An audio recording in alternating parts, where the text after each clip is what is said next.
Lowell Financial are well known for sending multiple letters and making numerous calls when chasing debts. Like all debt collectors, they're not immune to occasionally stepping over the line or being a bit tough to deal with. But that doesn't mean that you can't get on top of your debt and stop Lowell Financial chasing you. First things first, Lowell Financial is a legitimate company. They're not a scam and they're not cowboys, but that doesn't mean it's going to be all sunshine and rainbows dealing with them. Whenever any debt collector contacts you, the first thing you want to make sure is that they can prove that the debt's yours to pay. The burden of the proof is on them and not you, so be ready to ask them to prove that you owe the debt. That should keep them off your back for a little while you have time to work out how to move forward. If the debt is yours, then the simplest solution is to work out how to pay it. Agreeing a method to start paying back will normally keep Lowell Financial from contacting you, assuming that you stick to your agreement. Sadly,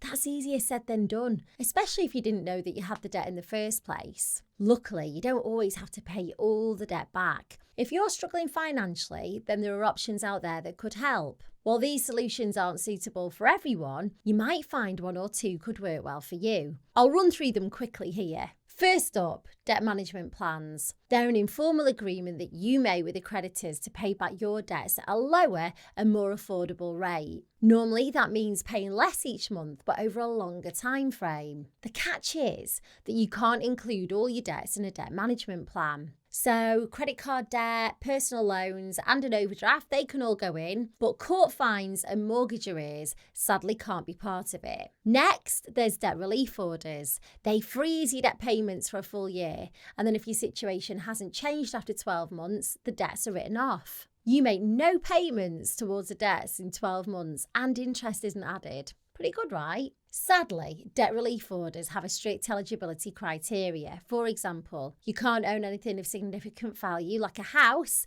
and you can't have more than £2,000 in savings. Another option is offering a final settlement. If you happen to have access to a large lump sum, you can offer that to Lowell Financial or the creditors they work for. It might not be the full amount you owe, but sometimes they'll be willing to write off the remaining debt because you'll be saving them the time chasing you down for payments each month. Unfortunately, getting your final settlement offer agreed might not be that simple. A Lowell Financial or your creditor could simply refuse. Individual voluntary arrangements are another way to deal with Lowell Financial. It's a formal agreement between you and your creditors to reduce your payments to one simple payment each month. It lasts for 5 years and at the end, any remaining debt is written off. Again, like with all these options, there are catches. IVAs are legally binding, so you'll need to keep up with the terms that you agree to.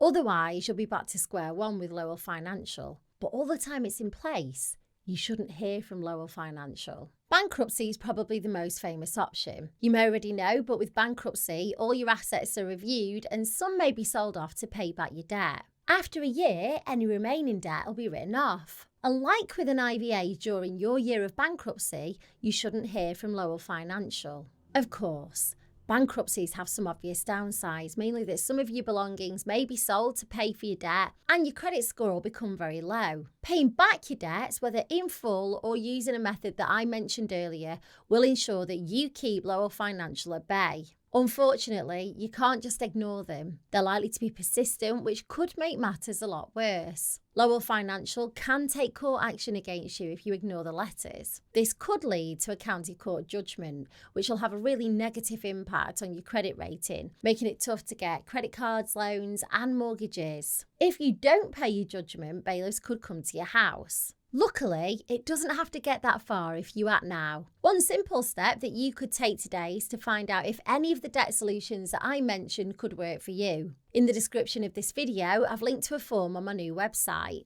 It's got a few multiple choice questions like how much debt do you owe and how many people do you owe? At the end of the form, it'll connect you to a company that I've partnered with to provide you with all the information you need about debt solutions that are available. Click the link in the description, go and check it out and let me know how you get on.